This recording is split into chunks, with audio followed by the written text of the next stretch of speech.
السلام علیکم ورحمۃ اللہ وبرکاتہ۔ الصلاۃ والسلام علیک یا رسول اللہ صلی اللہ تعالیٰ علیہ وسلم۔ الحمد للہ رب العالمین۔ ہم آپ کے لیے ایک نیا سوال و جواب کا سلسلہ لا چکے ہیں۔ انشاءاللہ تعالیٰ ہم آپ کے کچھ مسائل جس میں نارمل لوگ کنفیوز ہوتے ہیں اور پوچھ نہیں پاتے ان سارے مسائل علماء اکرام سے، تو ہم انشاءاللہ کوشش کریں گے کہ آپ کے لیے چھوٹے سے چھوٹے مسائل بھی انشاءاللہ آپ کے سامنے پیش کریں، اور ہماری مسجد کے نورانی جامع مسجد کے خطیب و امام مولانا اظہر علیمی صاحب انشاءاللہ تبارک و تعالی ہماری رہنمائی فرمائیں گے۔ تو آج کے پہلے سوال سے آغاز کرتے ہیں۔ حضرت، ہم جب کسی کو نماز کے لیے دعوت دیتے ہیں، یعنی سمجھو ہم گھر سے نکل کے اگر کسی کو نماز کے لیے دعوت دیتے ہیں، تو اکثر و بیشتر نوجوان جب ہمیں ملتے ہیں تو کہتے ہیں بھائی میں ناپاک ہوں۔ ہم وجہ پوچھتے ہیں کہ آپ ناپاک کیسے ہو گئے، تو وہ کہنے لگتے کہ بھائی میں نے کھڑے رہ کے پیشاب کیا، اس وجہ سے میں ناپاک ہوں۔ اب ہم انہیں کیسے سمجھائیں کہ آپ کھڑے رہ کے پیشاب کرنے سے ناپاک نہیں ہوتا ہے؟ تو اس کے مطابق آپ رہنمائی فرمائیں کہ اس حالت میں کیا کیا جائے۔ بسم اللہ الرحمن الرحیم۔ یہ مسئلہ جو ہے اکثر نوجوانوں کا ہے، اور واقعی جب ایسا کہا جائے کہ چلے بھائی نماز پڑھنے کے لیے چلتے ہیں، تو لوگ یہی کہتے ہیں کہ ہم نے کھڑے ہو کر کے استنجا کر لیا ہے، اور اس طریقے کے عذر وہ پیش کرتے ہیں۔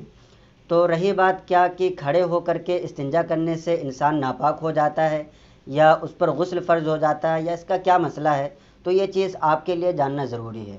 تو اس کا مسئلہ یہ ہے کہ اگر کوئی شخص کھڑے ہو کر کے استنجا کر لے، یا کھڑے ہو کر کے بیٹھ کر کے استنجا کرے اور اس کو پانی میسر نہ آئے، تو ایسا نہیں ہے کہ وہ شخص ناپاک ہو جاتا ہے، بلکہ اس کا مسئلہ یہ ہے کہ جہاں پر بھی نجاست لگی ہے، استنجا جو ہے یہ نجاست غلیظہ میں سے ہے، اور نجاست غلیظہ کا حکم بھی میں آپ کو بتا دوں کہ نجاست غلیظہ کا حکم یہ ہوتا ہے کہ اگر 1 درہم سے زیادہ لگا ہو۔ اب آپ کہیں گے کہ 1 درہم کیا ہے؟ تو 1 درہم آپ اس طریقے سے سمجھیں کہ ہمارے انڈیا کا جو پرانا والا 1 روپے کا سکہ ہوتا ہے وہ 1 درہم کے برابر ہوتا ہے۔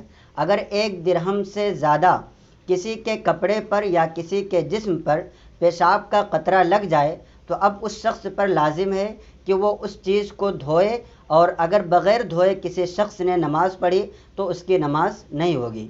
یعنی اگر کسی نے بغیر دھوئے نماز پڑھا تو چونکہ اس کا 1 درہم سے زیادہ ہے، اس لیے اس کا دھونا فرض تھا، اب اس نے فرض ادا نہیں کیا، لہٰذا اگر نماز پڑھتا ہے تو نماز نہیں ہوگی۔ دوسری چیز یہ ہے کہ اگر 1 درہم سے زیادہ نہ ہو بلکہ 1 درہم کے برابر ہو، تو ایسی نجاست کا دھونا واجب ہے، جیسے کہ پیشاب ہے، یا اسی طریقے سے مزی وغیرہ بھی لگ جاتی ہے، تو مزی بھی نجاست غلیظہ میں سے ہے، اور پیشاب بھی نجاست غلیظہ میں سے ہے۔ تو مزی ہو یا پیشاب ہو، اگر 1 درہم کے برابر ہے تو ایسی نجاست کا دھونا واجب ہے۔ اب اگر کسی شخص نے بغیر دھوئے نماز پڑھ لی تو اس کی نماز تو ہو جائے گی، لیکن واجب الاعادہ ہوگی، یعنی فرض تو ادا ہو جائے گا، لیکن ایسی نماز کا پھر سے دوبارہ پڑھنا ضروری ہوگا۔ اب تیسری صورت کیا ہے کہ نہ تو 1 درہم سے زیادہ ہو، نہ تو 1 درہم کے برابر ہو، بلکہ 1 درہم سے کم ہو۔ تو 1 درہم سے اگر وہ نجاست کم ہو، پیشاب ہو یا مزی ہو، تو ایسی صورت میں اس نجاست کا دھونا سنت ہوتا ہے۔ اگر کسی شخص نے بغیر دھوئے نماز پڑھ لی تو اس کی نماز بھی ہو جائے گی، اور نماز میں کوئی کراہت نہیں آئے گی، اور نہ ہی نماز کو دوبارہ پڑھنے کی ضرورت ہوگی۔